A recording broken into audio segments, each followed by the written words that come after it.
backlashes, no, that part's badass. But having the writers in the writer room, I'm gonna push on this because you have to earn that. Stan Lee earned that. Anytime he was in a scene, it was great. People knew who the fuck he was. No one cares about these writers who are just man hating, and people are gonna say they're not man hating, but they do, man. They had a whole auditorium filled of guys just hating on Shield. Why are you taking that route with it? But it was kind of meta, that's what it was. What do you mean?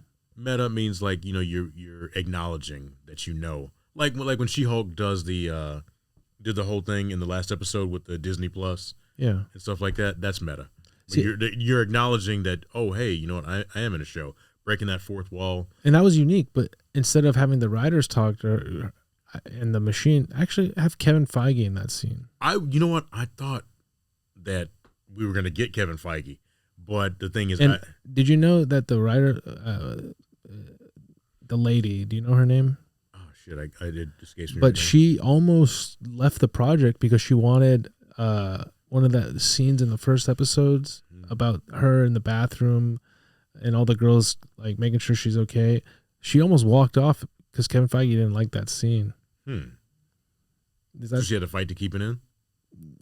I guess, but it's man-hating. And then right when she leaves that bathroom, what happens? 4 guys try to hit on her? Yeah. I've never seen that. I know it happens, but I've never seen that. But they're just calling attention to it. That's what it is. I mean, I don't think it's man-hating. I mean, it's just... I think it, maybe man-hating is strong, but I think they need to be, if they want to be diverse. Have 50-50 male, female. It's not about, oh, it's our turn, let us do our story, let us take it in our own direction, men included. I'm not just saying females do that, because they don't. A lot of good female directors, a lot of good female actors, writers, etc. But you got to find that balance. You can't isolate a part of your audience.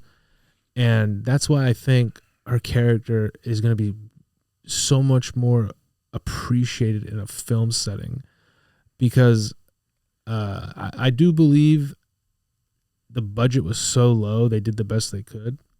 But with Bruce and his son Scar at the end, setting up the World War Hulk. Yeah, but I think some people miss this. He's like, when he came back, sorry I've been gone so long. Everyone looks at each other like, what? It wasn't that long. Yeah.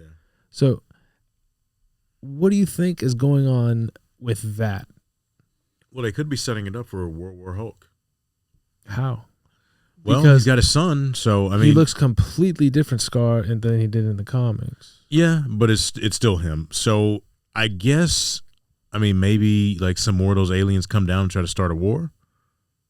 You know, I mean, we got elements of World War Hulk in Ragnarok. Are you shocked he's not in regular Hulk form, Bruce Banner? No. I really want him to go back, but to the Savage Hulk, but have control. They go back and forth. Smart Hulk. It's proven that it's not popular with fans. Well, the thing is that they're going off that Peter David run that we talked about, where he's got Banner's intellect with the Hulk's strength. Yeah. So maybe he can tap into that primal side of the Hulk and become even stronger. And in the comics, it was his wife that gave birth to Scar that got killed, and then he thought the Illuminati did some bullshit. And then he fought Scar, actually. Yeah. And I think She-Hulk, too. Yeah, he was savage. Yeah. But season 2 She-Hulk officially approved. Mm-hmm. Another 9-episode series. And I think it has its own flavor to it. I think what was unique about it, it was different. Yeah, and that's what I like. That's what I like the most about it. It was different. Where can they get better? I know they can get better in some parts. Well, I mean, some of the CG. Don't worry about the CG. Yeah. What do you think could get better? Is it the acting from the supporting character? The acting is fine. I think the budget limited them with the actors they could probably get. Well, I mean, I thought there was a lot of funny ass characters. Yeah, I mean, it's very comic accurate. So I mean, I'm fine with that. You know, the It is tone, comic accurate. yeah, the tone and everything. 'Cause sometimes these stories aren't, and yeah, I mean, they we'll pull, talk without saying names, and they'll tell me it is, and it's not. It's like reading an issue of the comic, because this is the way the comic was. I heard it wasn't completely accurate with Daredevil.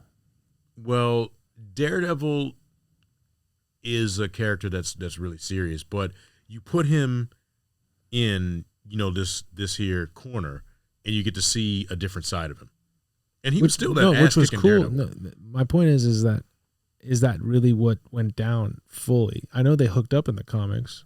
I don't think so, but I know they did go up against each other in court. I don't think they hooked up. I know she hooked up with Juggernaut. I think she got with him. Maybe not. I know she hooked up with Juggernaut. But I think Matt Murdock he's fitting well in that universe. Yeah, and the thing is, I can't wait to see Born Again. I think that's going to be an awesome series. Is that Daredevil? Daredevil. Okay, when does that come out? I think 2024, maybe. Jesus, what the hell? Well, they're writing it right now and then film it next year. Wow. How long do you think these shoots take? Well, you have to understand, Born Again is an 18-episode series. So they're sticking to the Netflix style. Yeah, so it's they're probably going to take the entire year almost. How long is each episode? It's probably going to be like 45 minutes to an hour. Ooh. Yeah. You think they're going to curse? Oh, you know what? I heard they might not. Yeah, it's not Netflix, so. But Pirates of the Caribbean kind of broke that mold with the PG-13. But here's the thing, though. With Daredevil, not with Daredevil, but with Deadpool 3, they're going to have to realize that Daredevil. Is it R? I've heard it's probably going to be. Because the thing is, eventually you're just going to have to realize that Daredevil is an irreverent character. He's not, Spider-Man. Daredevil, not Spider-Man. He exists in a dark corner. So what you're saying, you kind of have to take a different approach with it. Yeah, you do.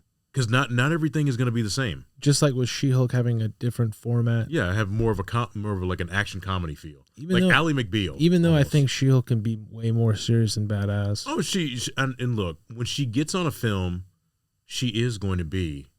Because the thing is, the Avengers. She's going to be in the Avengers. Out of all the female, I'm not hating on any female superhero. She's I'm most excited for her. Because her acting and her character. And I'm just excited to see her on screen. And they probably will make her look better in the movies. It looked like they kind of made Bruce look a little worse to even it out on the last episode next to Scar. I liked seeing Abomination. But yeah, I mean. Dude, wasn't it weird when he turned to the Abomination off screen? Is that to save money, you think? Or? Possibly. That's weird how that works. That's really weird. Oh, man. Any other take on this? You know what? I'm glad that She-Hulk has been a hit. I look forward to seeing season 2. And a movie that we forgot to talk about because it came out last week, Werewolf by Night, but it's still Halloween. Jason Elliott.